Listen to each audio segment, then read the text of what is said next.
WikiLeaks is raising a €100,000 reward for Europe's most wanted secret, the Transatlantic Trade and Investment Partnership. This is something enormous. It is about a final control, and it's the United States saying there may be another power in the world, but we will be the ultimate power. The TTIP is the most important thing that is happening in Europe right now.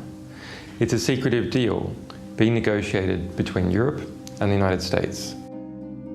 Once signed, it will cement a key part of the US government's plan to create a new global bloc that will ensure the dominance of its largest companies.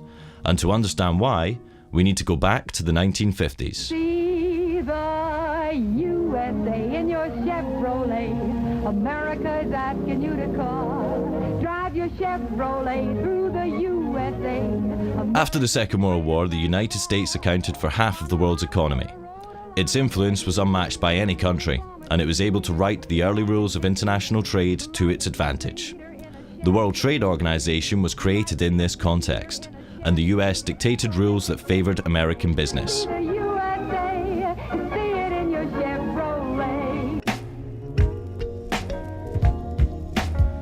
But as economies like China and India joined the WTO, it became a more democratized arena, and the US found it harder to control its decision-making. At the WTO, at its Doha rounds, India spoke up and Brazil spoke up, and the US lost control. I think it's no use beating around the bush. This meeting has collapsed. The US felt it needed a new strategy to maintain its global dominance. So in the classical American style, they went big. To bypass the WTO, they're creating the biggest international agreements that the world has ever seen. They're called the three big T's: the Trans-Pacific Partnership, or TPP, the Transatlantic Trade and Investment Partnership, or TTIP, and the Trade in Services Agreement, or TISA. And they're all being negotiated in secret right now. We only found out when WikiLeaks was able to leak parts of them.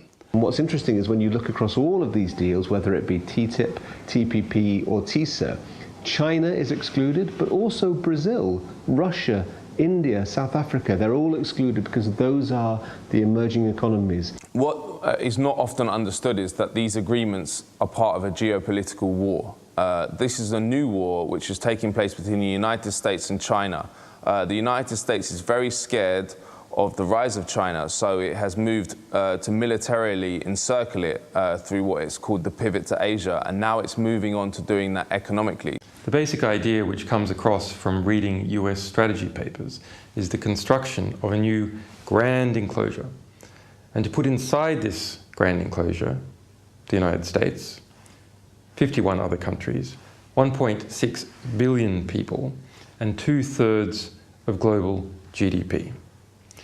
To integrate Latin America away from Brazil and towards the United States, to integrate Southeast Asia away from China and towards the United States, and to integrate Western Europe, pulling it away from Eurasia as a whole and towards the Atlantic.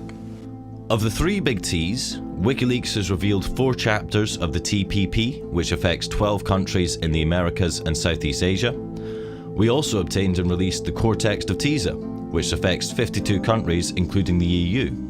But nearly all of TTIP is still secret. When signed, TTIP will cover half of global GDP and will affect every European member state. Yet EU parliamentarians have serious restrictions in accessing the proposed agreement. Yeah, I find it incredible as well that for something which is a trade agreement, not a matter of life and death in terms of security, where maybe you can understand some restrictions, and we don't even like those very much, but for a trade agreement, you know, that we can't actually make notes about what it is we're reading, issues that we might want to take away to look into, which actually might reassure us, you know, if we really were able to sort of take this away and look at it in depth. We don't have access to the key documents, the most important ones, because the devil is in the detail. When it comes to trade agreements, you need to know exactly what's in the text so that you can assess what the impact's going to be. If EU parliamentarians want to see the TTIP, they have to call the US embassy and make an appointment. The appointments are only available 2 days a week for 2-hour time slots. Only 2 parliamentarians are permitted at once. They go to the US embassy, they have to hand in every electronic device, so they cannot possibly make a copy. They must agree to keep everything confidential, and then they're led to a secure reading room where 2 US embassy guards watch everything that they do. How can EU parliamentarians possibly understand what they're negotiating for Europe under these circumstances? The world's biggest corporations don't have the same problem. They have been receiving VIP access from day one and have had abundant influence in the negotiations. People, the likes of you and I, are excluded. Governments, to a great extent, are excluded. Those who are included are the multinational corporations. These agreements are basically corporate ownership agreements. The funny thing about free trade agreements, as we understand them, is they often have nothing to do with trade in the sense of the mutual lowering of tariffs. What they're about is enshrining an investor rights regime in the respective countries and ensuring that corporations can run wild in the respective economies with very, very little regulation or impingement by government or authorities. These treaties will have huge, huge implications for literally almost every critical issue that an individual citizen or community would care about: health, education, the environment, privacy, access to medicines. I mean, the list could go on. One of the most criticised aspects of TTIP is a system called the Investor State Dispute Settlement, or ISDS.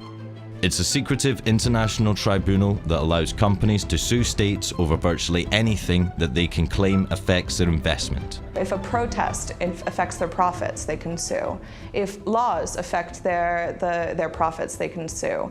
If new regulations might impact where or what they want to do with their money, they can sue.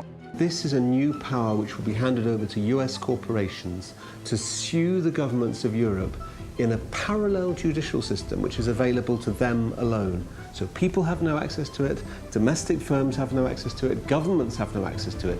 It's just there for foreign investors, in this case, US corporations. Based on ISDS history, critics argue that European state sovereignty and democracy are at serious risk. Previous lawsuits include Swedish company Vattenfall suing the German state for $3.7 billion for phasing out nuclear energy. British American Tobacco sued Australia for passing a law limiting cigarette advertising. The French company Veolia sued Egypt for raising the minimum wage.